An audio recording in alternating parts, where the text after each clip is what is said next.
Hi, I'm Toria Brooke, and I'm here with Hadley Ott. He is the author of Drug-Free Crohn's. He is a conservative Washingtonite, per se. He worked in D.C. with some of our favorite people, and I'd like to consider him a Maha notable. So welcome to the show, and would love to hear about what led you to read or write this book. Yeah, thank you so much for having me. I'm excited to be here. Yeah. What do you think people should know about Crohn's? Yes, ma'am. So Crohn's disease is part one of the falls under the IBD, inflammatory bowel disease, which affects about 4 million Americans. And so Crohn's disease and ulcerative colitis are the two that make up IBD. And by conventional medicine, it's taught to be a lifelong diagnosis. And so it causes a lot of symptoms, a lot of painful symptoms, a lot of embarrassing symptoms along the GI tract. And so for the quick rundown on how this book came to be, I was diagnosed with Crohn's when I was 12 years old and basically went over a decade dealing with conventional medical treatments, everything from steroids, biologic drugs, feeding tube. Had a big surgery as an undergrad. But while I was in grad school at Troy, I took this leap of faith and quit my doctors, quit my medicine cold turkey, and went all in on the natural healing functional medicine route and was able to heal myself naturally. And so that experience to me was so liberating. I had this really strong call in my heart to write this book to try to help other people. Hmm. Well, Tennessee is a great place for those who are watching to know that not only are a lot of people on the same track, but just we have so many resources. The farmers, I mean, I've got a blueberry dealer, I've got a meat dealer. So Absolutely. has that played a role in kind of like healing yourself? Absolutely. Yeah, it's a lot easier, I would say, to eat healthier in Tennessee than maybe other parts of the country, especially if you're in the big city.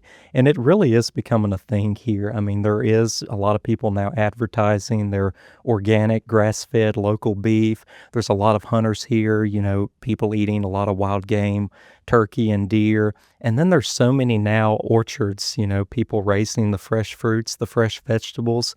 There's farmers markets everywhere, it feels like. And even in Nashville, there's a bunch of them here. And in Clarksville, they have one about every day, it seems like. So people are definitely looking for healthy food, for natural food, for real local food, and to get it from people who they knew where they grew it from and know where their food comes from. Yeah, so a great farmer who I actually had on the show, his name's Trevor Pennington. He owns 1822 Farms. He's out of Murray County, but he actually delivered my meat straight to my house. So like he just brought it one day, and I was like, okay, like he gifted it to me. I was like, that's great. That's pretty good I service. don't I don't think most people could find that. So we're very fortunate here. But for those who maybe are suffering with Crohn's, what is your maybe top piece of advice for them? Or I don't want to give away everything in your book, but what do you think? Yes, ma'am. Yeah. So I would say number one is reject that sick for life label. I think that is the number one thing that I would tell anybody, whether you're a little kid who's getting diagnosed, whether you're someone a little bit older in your 20s or 30s, or even much older than that, you have to reject that being sick for life label because that almost creates a feeling of hopelessness and victimhood around it. And I want people who have Crohn's or colitis or any type of autoimmune disease to instead reframe it as a health challenge, because when you call it a health challenge, they give so much more hope and optimism behind it. A challenge is something that you can overcome if you have the right game plan to do it. And I truly believe that natural healing is possible for anybody who wants to achieve that if they're willing to have strong faith, put their trust in God, believe that He didn't create you to be sick for life, and if you're willing to couple that by eating good food, and by exercising and being a good steward of your body, I believe that's a recipe for anybody to achieve good health. So how long did it take you to heal yourself, you say? Yes, ma'am. So, long story short, I had a big surgery while I was an undergrad at UT Martin in 2019.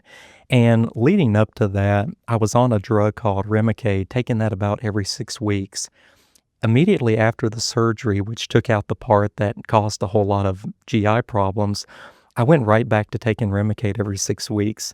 And that was something that never really sat well with me, why I had to continue Mm. taking the exact same amount of medicine, even though they just took out the part that was causing all the problems. Graduate, I start working and start continue to develop a lot more health problems, having all kinds of GI symptoms, having these chronic sinus infections and things that just won't go away.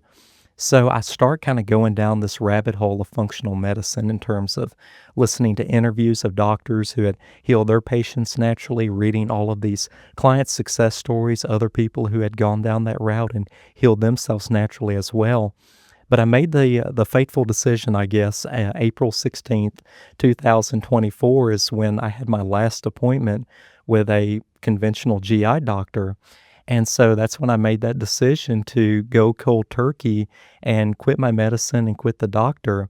A few months after the fact, in July, I had been doctor-free for about 4 months, medicine-free for about that same amount of time, and also symptom-free, and I just couldn't believe how good I felt. And I would say, and maybe we'll get into this in a minute, I had started working with a functional medicine provider throughout this time, and so I wasn't without any guidance, but had some better guidance, I would say.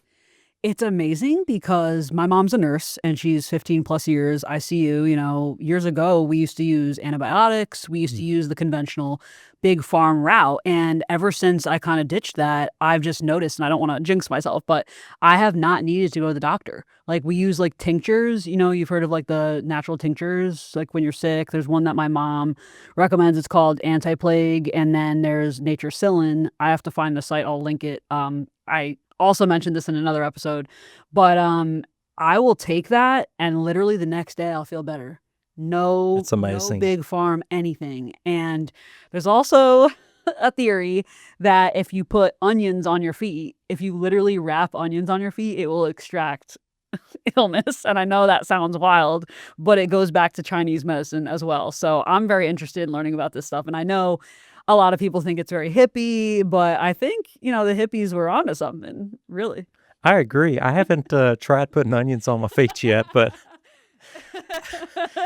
I can't handle onions. They make me cry. So I don't know if I'll get to that, but if you try it, let me know how it goes. Yeah. I have done it once or twice, Okay. and I do think that it helps. Believe it or not, you also can put onions in your ears.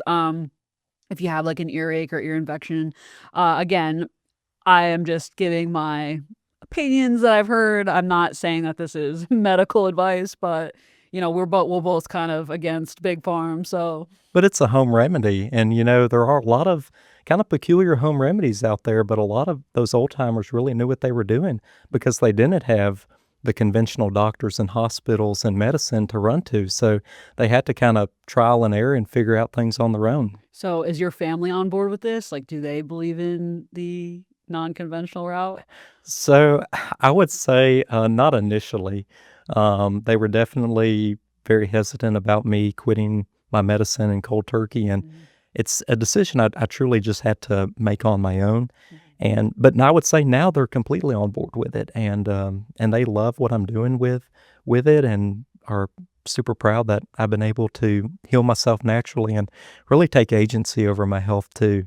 That's amazing though. I do feel like this kind of brings people together because even cancer, for example, most people didn't know the amount of natural things that can cure it. I know that Mel Gibson famously had a podcast with Joe Rogan talking about, I think it was, I don't know if it was hydroxychloroquine, but it was different things that were used to treat COVID that Big Pharm shunned that Right. coincidentally ended up being cures for cancer because what they have found in most cases that cancer is a parasite. So if you treat it like a parasite cleanse, people can actually get rid of it. Now, obviously, there's going to be situations people are going to do what they want to do, but I've also heard fasting can heal it. So have you fasted at all with this or? So I actually have, and I would say just back to your cancer point, they say that a healthy cell is much stronger than a cancer cell anyway. So yeah, I know cancer is rough stuff, and we all know people who have gotten that, unfortunately, but I've read too some amazing success stories where people have been able to heal it without, rushing to the surgery or to a lot of those really strong drugs that we typically use to treat cancer with. But back to fasting, I'm definitely a big proponent of fasting. It has so many different healing properties to it. So at a very fundamental level, if somebody's sick or say they've just had a surgery or some type of injury, a fast can be a really beneficial thing for you, depriving your body of food. because whether you do that for, say, 24, 36 hours, because once food is reintroduced to the body, that body works overtime to make sure it uses that nutrients really well and in a really valuable way in order to heal and repair and restore, that type of thing. But when it comes to healing Crohn's naturally, there's a really great supplement called Elemental Heal, and it is basically an all-liquid diet.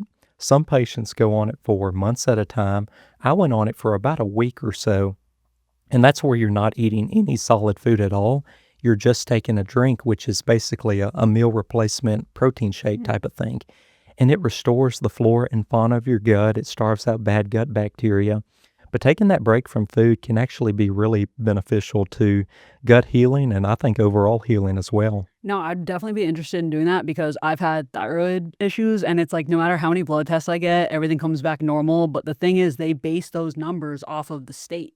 So it's not really accurate. Right. And that's what I tell people. I mean, what's a normal result in a country that's unhealthy overall? It's mind-blowing, but I'm open to what did you say it's called again? Elemental Heal. Elemental Heal. Okay, I'll have to link it for you guys. We'll get the information, but I am genuinely open to all different kinds of things like that because I do think that the more that I use other alternative forms of medicine for different things, like just if you feel like you have a cold or a sinus infection, I do think that these natural options help. And I also think that mold is another thing that people need to be aware of in their homes because I think mold can trigger other autoimmune for sure. So, Absolutely, yeah. It's definitely one of those leading indicators that you can get Crohn's or some type of autoimmune disease condition, one of those chemicals and toxins and environmental factors that can trigger symptoms for people. and it was wild because I dealt with that in Florida and you had asked me Oh, really? where I had moved from. Yeah, that's why I moved here. So I was sick for about a year and a half and I didn't know what was going on. And coincidentally, but I think it was a God thing, a contractor had left a piece of sheetrock in my vent. And I said, let's get that tested because I had been experiencing a lot of like respiratory issues. And so while they were testing that sheetrock, I also went and got allergy tested and I got 35 needles done. And of the 35s, it was between like pollen, dust, dander, and mold. There was one type of mold that came back and it was on that sheetrock. No way. Yeah, so it just coincidentally just happened that way. But after that, now I'm very like aware of it when I'm out different places. Right. So I was staying somewhere in DC and I swear I left. It was after 2 days of staying there. I had a cough, my tongue was blistered, but then yet if I walked outside, I can breathe completely normally. So I think people should know about that because that is a huge factor that could affect this, I would imagine too. Like Crohn's. DC, yeah, DC can make a lot of people sick, I will say. For more reasons than one. But speaking of that, you mentioned that you were working in DC. So what were you doing there?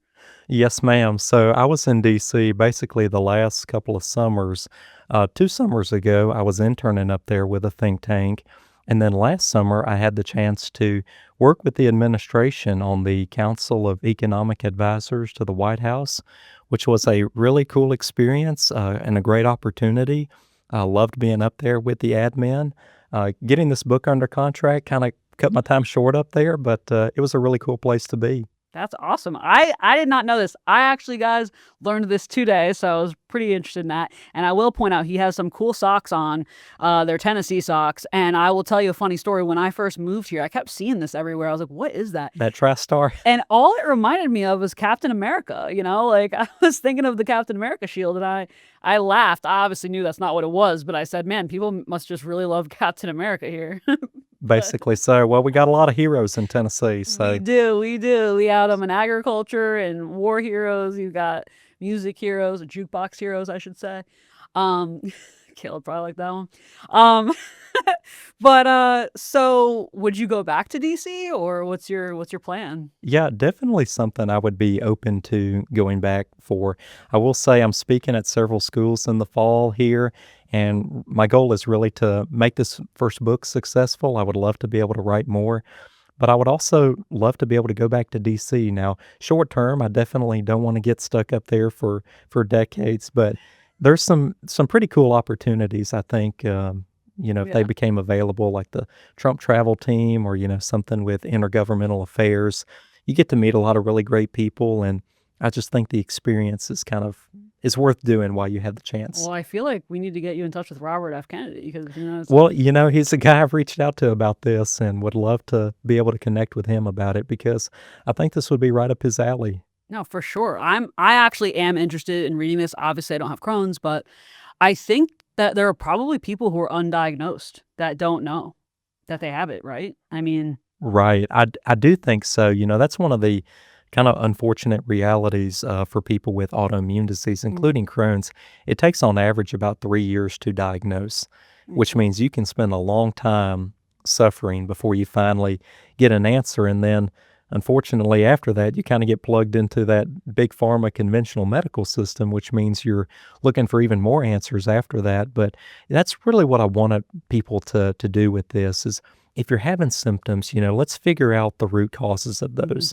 What I tell people in here is I believe that you can almost reverse engineer a diagnosis. If you're willing to go back and look at those things that made you sick, whether it's mold in your house, whether it's bad food, whether it's not exercising, a poor mindset, if you find that those things made you sick, you can go back and course correct and get all of those things right and reverse your diagnosis, I believe.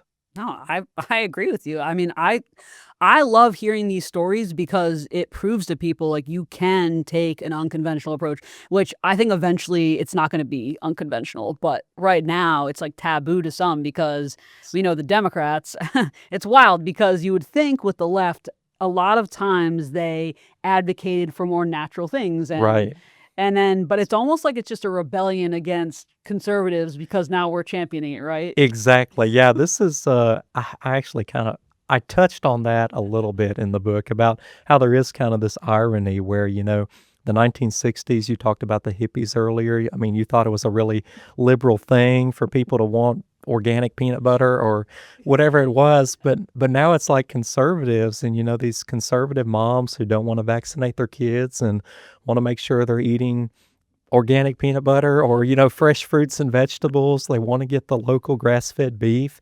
That's kind of becoming the conservative thing to do. And I don't know, I guess liberals are all eating Cheetos and taking Tylenol now. I don't know. It's like they got to keep the mask on. Literally, Right. It's like metaphorically and physically, they got to keep the mask on just to protest. They Right. would rather feel sick or feel delusional, I guess, than go the healthy route, which is wild. But again, nothing surprises me after what we've seen since 2020. For sure. So, did you always know that you wanted to go to DC, or what was your kind of dream? Yeah, so that actually was my goal of going to grad school at Troy was I wanted to somehow get to DC and ideally work in economic policy or get into conservative media up there. And so kind of was able to meet my dream fairly quickly, I would say. I mean, being on the Council of Economic Advisors to the White House. So got to do public policy at a pretty high level, which was really cool. And DC, again, it's just I think it's a really good place to be while you're young.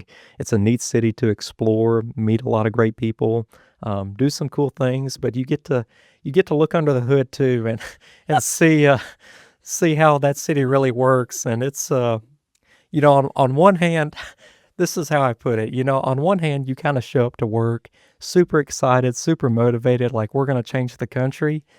And then you look at what's actually happening and think, gosh, we're so screwed. So I like this analogy. You said it's like looking under the hood there. Right. What car would you say DC is? Oh my gosh. I mean, like a 78 Plymouth. I don't know. I'm like, Kinda- is it a sports car? Is it Yeah. I think there's a lot of shine on the outside of it, but I don't know if it works on the inside. It needs some work. Yeah, it needs some work. I've seen the best of it and the not so great. I was actually given the award of the Future 40 for the Maverick Pack this year, 2025. Well, Congratulations. yeah.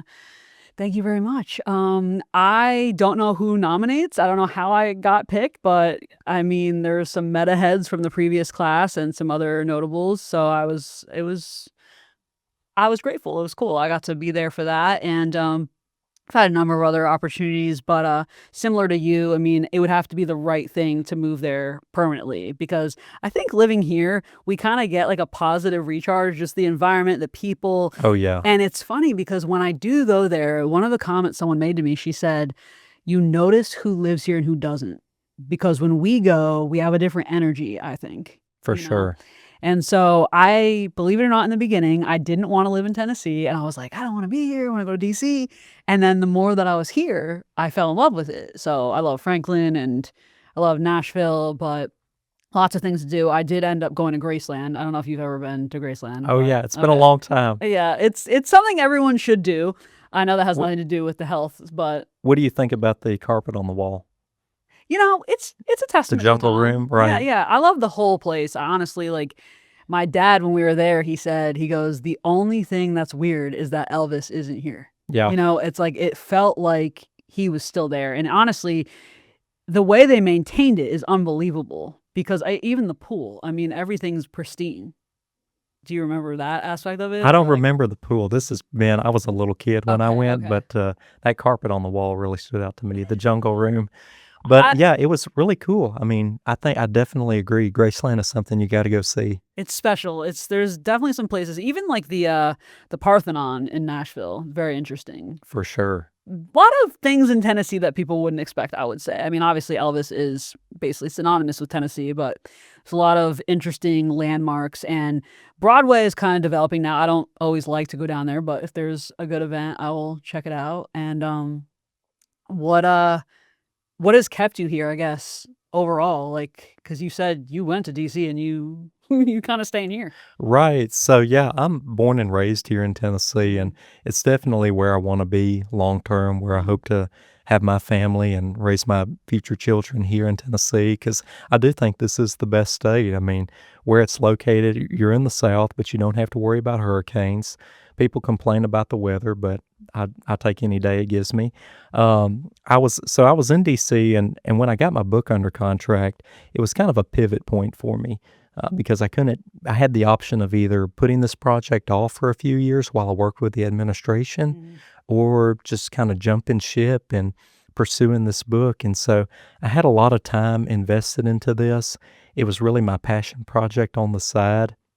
And I thought momentum and just kind of the swing of things culturally and food-wise was definitely on the side of a very pro-MAHA book, people taking agency over their health. So took that leap of faith and came back to Tennessee, where I'm from, and pursued this book and kind of work here and live here now and use this as kind of my base of operations from where I go to speak or go do shows, that type of thing. No, I honestly think this is the perfect timing for you to release the book because, I mean, this is on the rise. For sure. Like Alex Clark, who, from Turning Point, she also kind of gauged it before it really hit. And I think now some people say it's going to go away. I'm like, I don't think so because it's saving people money, truly. Absolutely. Yeah, I do think it's here to stay. I think the country is kind of in the beginning stages of a nationwide health revolution, and that's what MAHA is, I think. Now, what I tell people, though, is you can't wait for the government to fix everything. You can't wait for public policy to make sure we get rid of the bad vaccines, the bad medicine, to clean up the grocery store aisles, which is why you really have to be super proactive and take agency over your health. And you mentioned Alex Clark. I love her and her show. She does a really great job. It's really good.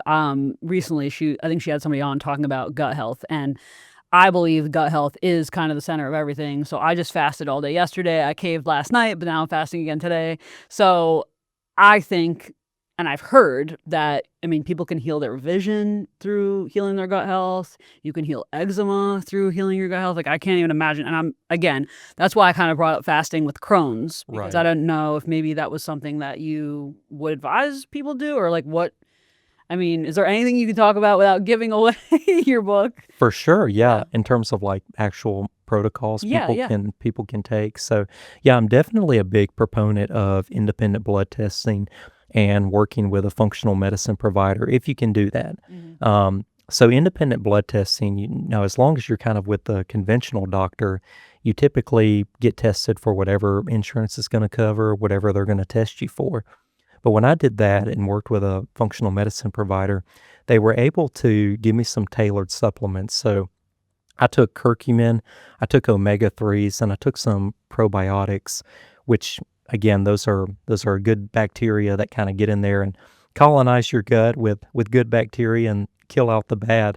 But curcumin and omega-3s, those are natural anti-inflammatories, so that's going to calm down any inflammation that you have going on inside your gut. When it comes to diet, there's an important term to keep in mind when it comes to diet. So I know there's a lot of influencers now in this health space, and they're all kind of advocating for their own diet, whether that's, keto or Mediterranean or carnivore. And I definitely think there's good merit to each one. And, any individual may be able to find a lot of relief by following any one of those specific diets. I followed the low FODMAP diet and did that So for a do few. I. Okay. Yeah, Well, yeah, this was truly meant to happen. So, that's wild. yeah, low FODMAP, and I did really well with that. And when it comes to these diets, it doesn't have to be 100%. I mean, you don't have to follow it, to the letter of the law or anything. But if you're 80 to 90%, and again, you just have to be able to tweak and be a little bit flexible, because something that may be off limits for somebody may work well for you, and vice versa too. So you really just have to listen to your gut, listen to your body. I'm a big fan of people keeping a food diary.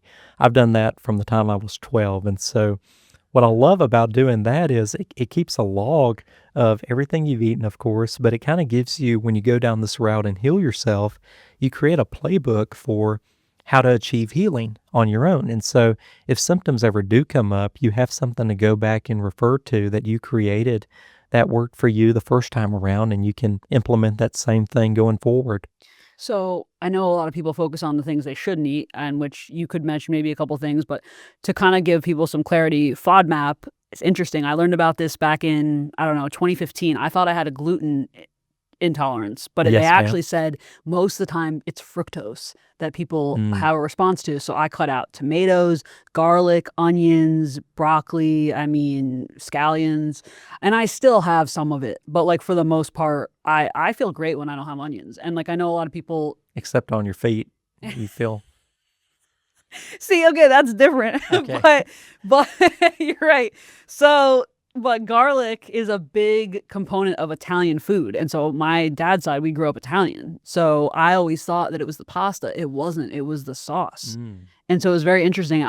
I bet you there are so many people who think that they have a gluten problem and it's fructose. So if you try the low FODMAP, could revolutionize you. But is there any foods that you would advocate like to eat, or the ones that you avoid? I mean, For that's sure, yeah. So a couple of things that I really recommend people avoid, especially if you've got Crohn's, some type of gut issues and autoimmune disease, added sugars and seed oils. So those two foods are very inflammatory, and inflammation is at the heart of Crohn's and so many health problems.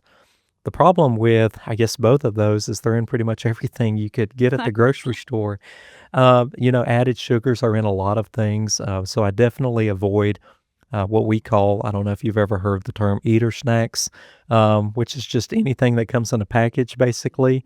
And there's some added sugar to that. And then, of course, seed oils, and those are the industrial oils, canola, soybean, peanut oil. Those types of things, they cause a lot of inflammation, a lot of gut issues for people. So pretty much anything fried, anything that comes in a package, it's likely to have some of those seed oils in it. Now, a couple of foods that are like my dream foods, my daily go-to foods. I eat a lot of sweet potatoes. I eat a lot of grass-fed beef. I eat a lot of deer venison, ground deer meat, a lot of bananas, a lot of oatmeal, 1 degree oatmeal that's not sprayed with glyphosate. Uh, that's a fact. It's got to be that. yeah, that is true. Yeah, no Quaker oats. Chia seeds, almond butter, cinnamon. Those are kind of my go-to foods. I do eat a lot of eggs as well, but definitely sweet potatoes and beef. That sounds like a very good regimen. Oh, yeah. So I want to remember that. I used to compete in pageants, so I competed for under the Miss USA organization, which is, under Miss Universe. And at that time, I was training very heavily and very strict diet, but I didn't know all the things that we're discussing right now, but it makes sense that some of those items were on that list. I have to avoid dairy, but definitely what you mentioned, obviously eggs. I mean, eggs and steak is a no-brainer, and I get tons of steak from that farmer, but I'm going to have to go back to this clip. And I'm going to have to say, I'm gonna try that again. So thank you for giving the detailed list. But is there anything else that you think that, supplement wise, that would assist as well? Yeah, so there are tens of thousands of supplements out there. And I think the majority of those, I mean, like 98% plus, are complete junk and garbage. And so I tell people, a lot of people really fall for the advertising, and I think a lot of it's very scamish. There are really only a few hundred supplements out there that are actually worth taking and will actually do you any good.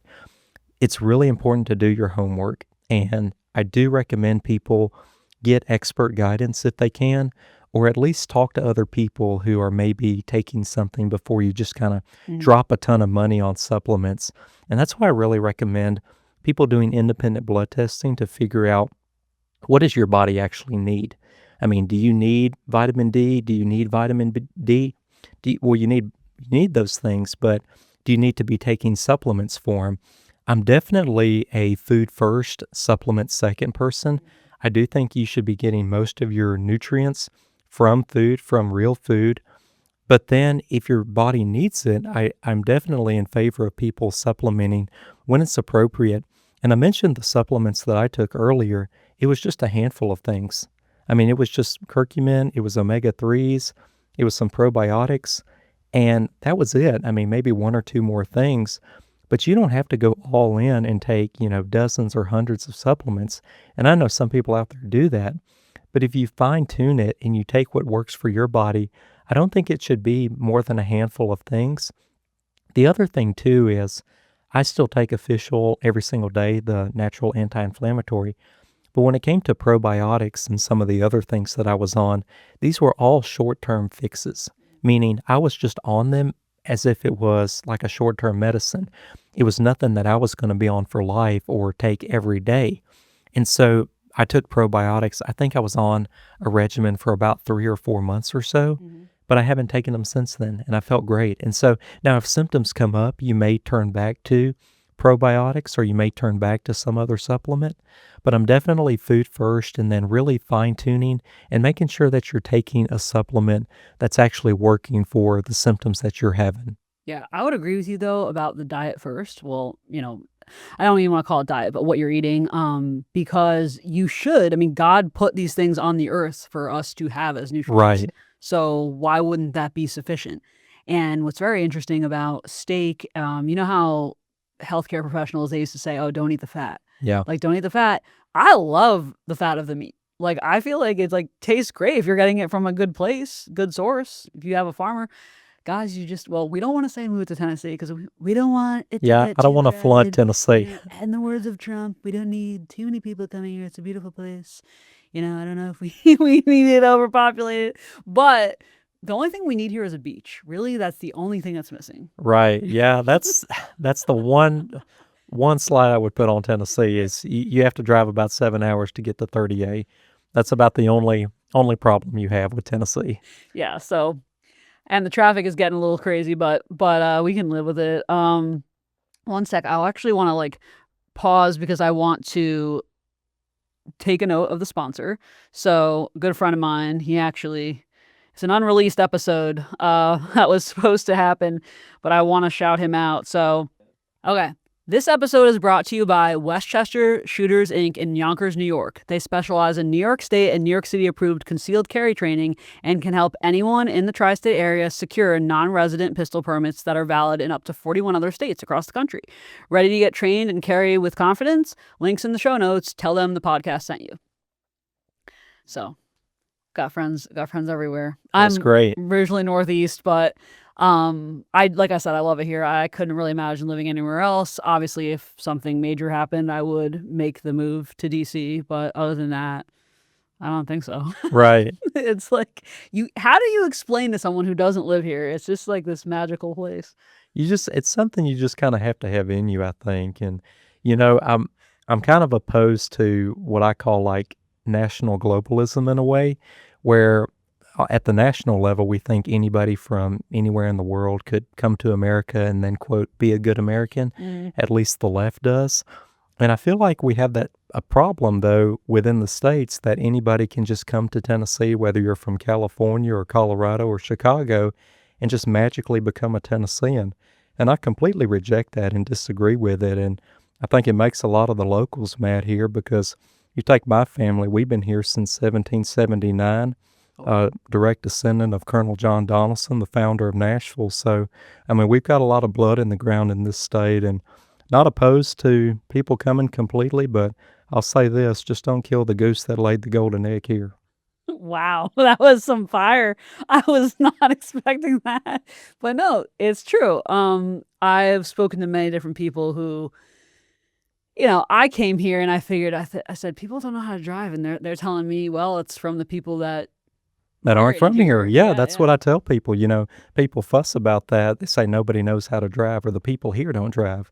And I always want you to almost follow up and clarify by people here. Do you mean the people who were born here or the people who live here now? Because, there's getting to be so many out-of-towners and out-of-staters. And when you lose a lot of that social cohesion that you just have by the nature of being local to an area because there's so much outside influence, well, even things like rules of the road start to go out of the way.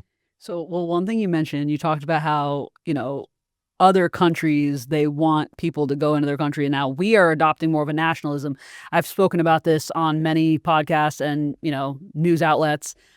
It was very interesting when the people came here for the World Cup because we got to see that their conceptions, what they thought about the United States was kind of wrong. I mean, depending on where you go.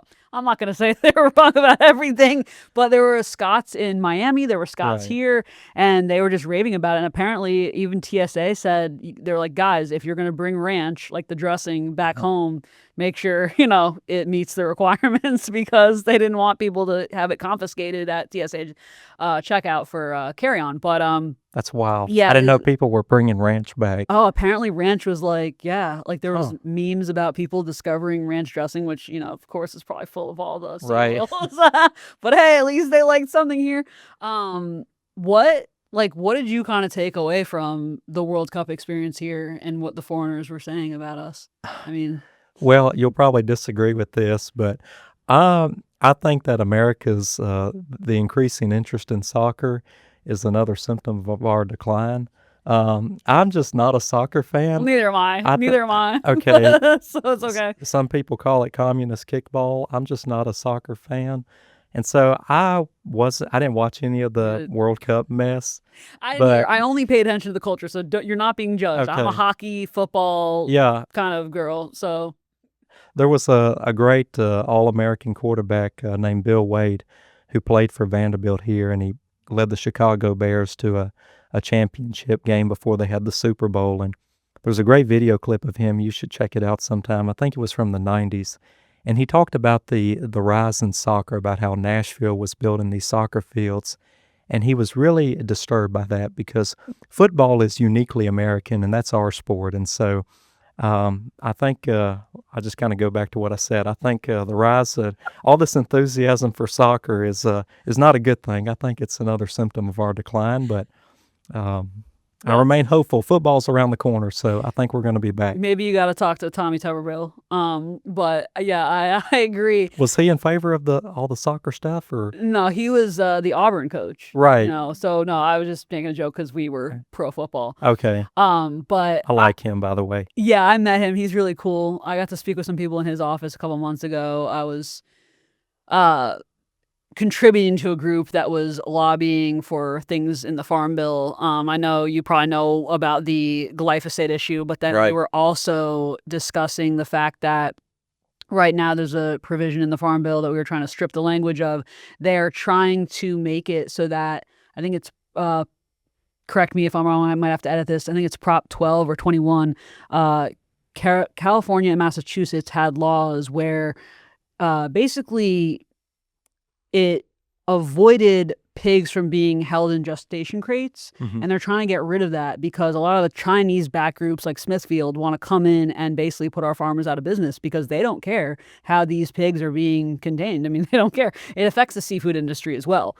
But overall, we don't want our cattle being confined to such a tight space, and then they're being injected with hormones. So it just brings us back to know the product that you're buying. Like, if you can buy from a farmer that you know. Exactly. Yeah. And American farmers are truly some of the best people in the world. I mean, they're some of the best people this country has to offer, and they have to abide by so many different laws and regulations that all of these foreign growers and foreign producers don't have to abide by. So they're definitely put in a very unfair advantage, and I'm definitely a huge proponent of not only grow in America, but eat American food. Hmm. I know there's a big push right now. People are trying to import Latin American allies' meat because we're having a meat issue here. I guess they're saying there's a shortage, and I mean, there's a lot of contributing factors, but I mean, what a lot of people don't know either is that Russia, Iran, and Ukraine were major fertilizer producers that we were using here, which I didn't know that until I had the farmer on. Right. Yeah, here. And I was like, wow, so maybe Trump's negotiations include things having to do with agriculture as well. Because I think some of the countries that he's been negotiating are going to be buying from us, which obviously we want it for ourselves, but that's a whole other that's a whole other conversation. But I do hope, agriculturally speaking, because it affects health. I mean, we need to live off food. I hope it gets better here because we need it. It's Exactly. Yeah. I mean, farmers are a big part of the solution to this. I don't want to put a ton of blame on them at all because if you're going to place any blame on anybody, it really goes back to some of these companies that are pushing these fertilizers or some of these chemicals that our food is being sprayed with, and then these food manufacturers who are taking real food, completely breaking it down and producing ultra processed food that people then eat. But our farmers are great, and they're definitely going to be a big part of the solution in terms of getting people to eat healthy again because they grow our stuff, they raise our food. So good people.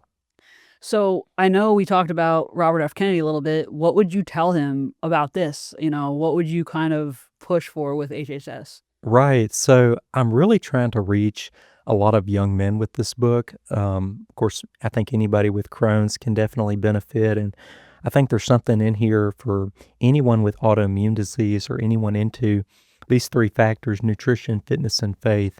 But what I would love for Bobby Kennedy or somebody high up in the administration is to help me reach other young men with this book. Because if you're diagnosed and say you're a high school, college age man, and you're kind of in this system where you're having to go to the doctor, you're having to get medicine, you're having to get treatment, and you're doing these routine tests, that kind of really puts a cap on your potential professionally and personally in a lot of ways. And so I want to try to reach other young men and let's figure out how to get them healed at an early age, as early as possible, so they can be freed up to just go live life without any constraints about how they're going to, quote, manage their condition or, how they're going to get treatment or anything like that for the rest of their life.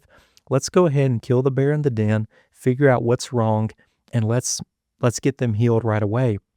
Now, when it comes to policy, what I would really love to see done, and I'm not quite sure how this would work, but here's just kind of roughly how it would work in my Mhm. mind.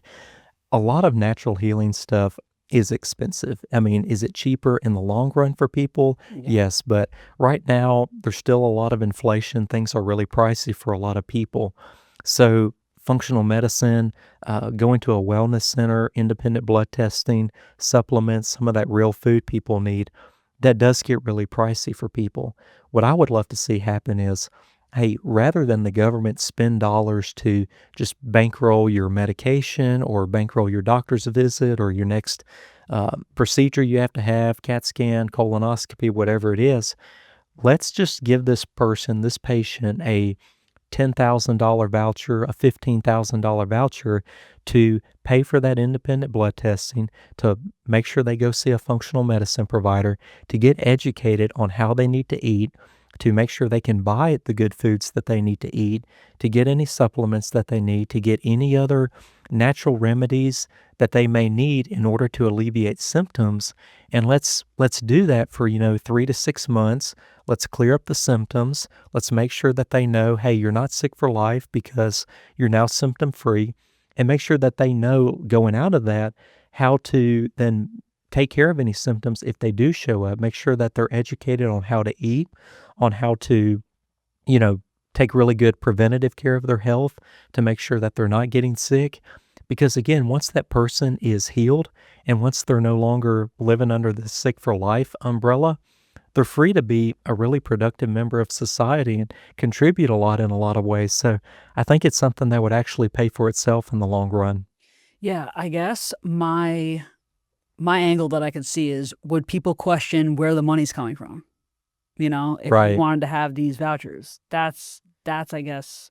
It opens up a ton of can of worms. I get it, like Yeah. how are you gonna how are you gonna judge, who's worthy of this receipt or, worthy of that payment? And then, is it gonna be friends of the administration who are, operating under like a holistic Mhm. health guys or, a natural medicine guys who are just gonna kind of cash in on all of this?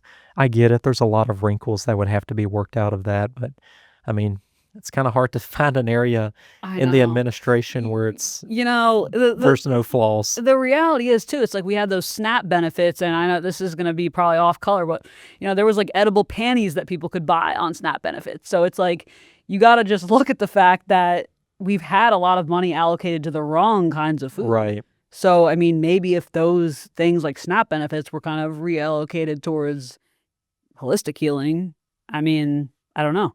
Yeah, I and mean, that's, I guess, kinda what I'm getting at is yeah. just kinda reallocating those resources into something that's actually beneficial. Yeah, so I'm laughing because that was the only thing I could think of that stuck out. I mean, there's so many breaking stories about the SNAP benefits, and I just You came up with edible panties, well, so that because you know what? Because I couldn't forget that. It was like soda and that and so many things that you're just thinking, "Wow, why are we paying for these products for right. people?" So, I guess Amazon was a partner, or you could order them through Amazon, and that's just how there were memers, there were people that were posting about it, and I had to look it up, and it was true. That is crazy. So, the people that are complaining about those benefits going away, or well, I don't even know what's happening at this very moment. You might know more than me, but I would love to see that voucher thing happen. I think a lot of people would actually benefit from it. And the truth thing about it is that, yes, it seems like a lot up front, but it would actually save people money in the long run because think about all the procedures they wouldn't need to have. Oh, yeah. So, I mean, I don't know if anyone's had surgeries per se that are massive related to this that you know of offhand, but I could just guess that Big Pharm obviously makes money off people being sick. Oh, yeah. So, I don't know. Have you spoken to anyone who has gotten better from reading this book? Or I mean, how So, it's still fairly new. I have been able to talk with some other parents of young kids Mhm. who have gotten Crohn's. I've been able to hear some really good feedback from a lot of people, and I do have a couple of, I don't want to say success stories, but just like people who had some type of health problem and they've been able to find a lot of benefit from reading this. Mhm. I guess back to your point, just to put a bow on that too, about the voucher thing, maybe it would work where people will get reimbursed. Maybe it's not necessarily a voucher, but if they can prove that they used a functional medicine Yeah. provider and they spend money out of pocket on supplements and getting local organic food, that maybe there's some type of way for HHS to reimburse them rather than just doing a voucher payment. Well, because I But think one of the we're big brainstorming no, here. no, one of the biggest issues that people run into is a lot of these functional medicine docs, they seem expensive, but it's because they don't take insurance because they can't, because the insurance doesn't benefit them. Exactly. Yeah. So there's got to be some kind of revision or some Robert F. Kennedy, he definitely has to be aware of this. I mean, I do think if you got a conversation, it would elevate that, but I have run into this because there's been some great people that I've been recommended. I'm like, I can't afford to go to them, Yeah, you know? it's expensive. I mean, you do have to pay for it out of pocket. And again, that's just where you run into these public Mhm. policy issues of like, how do you get insurance to start covering for things like that? But would they ever, because the government's got their hand all over it? I mean, Yeah. it's a big mess. Well, this isn't something I was necessarily thinking about, but it is hugely important. So I'm glad that you got to kind of talk about that. And again, I didn't want you to give away everything that's in the book because people want to read it to find out what's in it. But where can people find your book? Yes, ma'am. So they can get it on Amazon. I've Mm. also in a few local stores, Vanderbilt's University bookstore is carrying it for me. There's a few local stores in Clarksville. That's awesome. If you happen to be in South Bend, Indiana, Notre Dame's bookstore's carrying it. I love Notre Dame. Okay, We're it's a huge Notre Dame fans. So great school. It was actually one of the first places I ever spoke about this book back in April. well, I read Was that. at Notre Dame. So That's awesome. Yeah. and Well, I'll say I do hope people check it out. I mean, whether you have Crohn's or if you know somebody in your family who's struggling with IBS, IBD, or some type of autoimmune disease, if you've been told that you're sick for life, I just want people to reject that and for people to use nutrition, fitness, and faith to just be open-minded about using those three factors to heal yourself naturally, because I found so much relief through it, and I just really want to reach other people who may be suffering, and this book could help them. well, I know you said you're kind of starting, your media presence, but where can people find you if they want to follow you? Yes, ma'am. So I am on all the socials. HadleyOttDFC.com is my website, and then Instagram, TikTok, YouTube, all of that stuff now. I'm on X. I broke down and finally joined it all. So you can find me. It's at Hadley Ott or at HadleyOttDFC. Well, I will link his socials in my info, so you'll be able to see that for the episode. But thank you seriously so much for coming. I'm really happy about this. Like I knew based on what I read with the book, but you're a wealth of knowledge. Well, thank you Awesome. so much. Yeah, we Yeah. covered it all. I mean, we talked about Tennessee and onions and soccer and everything. So I really enjoyed this. Thank you so much. And if you guys love this episode, please hit that subscribe button and we'll see you next time.